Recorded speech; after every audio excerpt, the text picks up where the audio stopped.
On reste au cœur de la biodiversité et de la préservation de l'environnement avec le 3e épisode de notre feuilleton sur les fameuses mauvaises herbes. Aujourd'hui, coup de projecteur sur une plante particulièrement envahissante, voire invasive chez nous en Lorraine, la renouée. On a tendance à l'arracher alors que vous allez le voir, elle a bien des ressources. Valérie Odile, Zaradouche.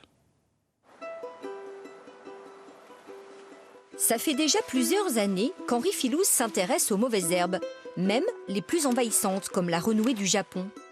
Contrairement à la plupart des gens, il ne cherche pas à les éradiquer mais plutôt à les valoriser, et ce qu'il arrive à en faire est plutôt surprenant. Là, j'enlève les feuilles que je mets dans mon panier pour faire les sécher pour tout ce qui va être tisane. Ça permet de profiter du resveratrol. Donc c'est une tisane qui est très antioxydante. Et de l'autre côté, je retire toutes les fleurs qui vont me servir à faire une limonade. Et ben, ça ressemble beaucoup à la fleur de sureau. Comme on mélange un petit peu de citron et du sucre, ça permet de faire ressortir vraiment le goût de la fleur. Henri utilise la totalité de la plante à plusieurs époques de l'année. Au printemps, les jeunes pousses et les jeunes tiges finissent en vin et en compote. En fait, c'est comme de la rhubarbe, moins l'amertume. C'est beaucoup moins amer, moins acide qu'une rhubarbe. Pour son travail, Henri récupère les tiges solides et creuses qu'il exploite lors d'animations sur l'environnement au CPIE de Meuse. Flûte de pan, petits pipeaux ou kazoo servent de support pour parler des soi-disant mauvaises herbes qu'on arrache et qui peuvent souvent servir de ressources.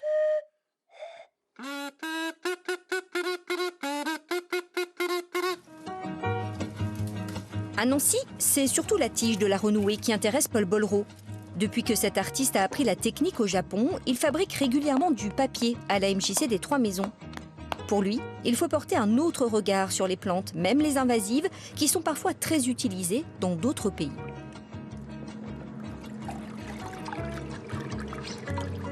Cette plante, effectivement, elle vient du Japon, elle n'est pas invasive au Japon, elle est utilisée que de manière positive là-haut, ils la mangent, ils soignent des maladies de peau et autres avec.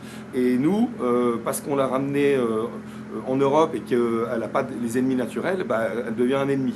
Donc ça fait aussi réfléchir sur pas voir les choses que superficiellement. Les carnets prennent trop de temps à réaliser pour être économiquement rentables. En revanche, la matière première peut servir à réaliser des objets artistiques, comme ces luminaires.